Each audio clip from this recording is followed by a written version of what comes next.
ఆ లాహిర్లలో హరికృష్ణ గారు, అచ్చమాంబ అనే క్యారెక్టర్లో లక్ష్మి గారిని, తర్వాత మళ్ళా కొత్త హీరో ఆయిత్య ఓంని, మళ్ళా కొత్త హీరోయిన్ అంకితాని ఇంట్రడ్యూస్ చేస్తూ హరికృష్ణ గారు, భానుప్రియ గారు ఒక కాంబినేషన్ లాగా, సుమన్ గారు, మళ్ళీ రచనా బెనర్జీ ఆవిడ, అంటే ఇప్పుడు ఆవిడ ఇప్పుడు వెస్ట్ బెంగాల్లో ఎంపీగా ఉంది, లోక్సభ ఎంపీ అయింది ఆవిడ. సో ఆ కాంబినేషన్ పెట్టుకుని, అలాగే ఇంకొక కాంబినేషన్, ఇట్లా 3 పేర్లు పెట్టుకుంటే ఒక యంగ్ పేరు కింద ఐచౌమ్యాలను పెట్టుకుని సినిమా తీశారు. చాలా పెద్ద హిట్ అయింది. సో ప్రొడ్యూసర్ కమ్ డైరెక్టర్గా మోస్ట్ సక్సెస్ అయ్యాడు.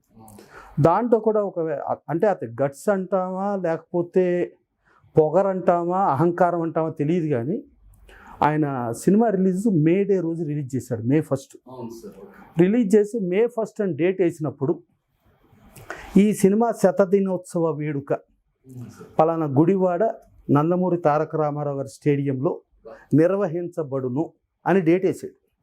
అంటే సినిమా రిలీజ్ అయితే ప్రేక్షకులు ఏం చేస్తారో, కొన్ని సినిమాలను ఆడిస్తారో, కొన్ని సినిమాలను ఆడించకపోవచ్చు. దట్ ఈస్ అది సక్సెస్ ఆర్ ఫెయిల్యూర్, మనం సిన్సియర్గా చేసామా చేయలేదా అంతవరకే సంబంధం.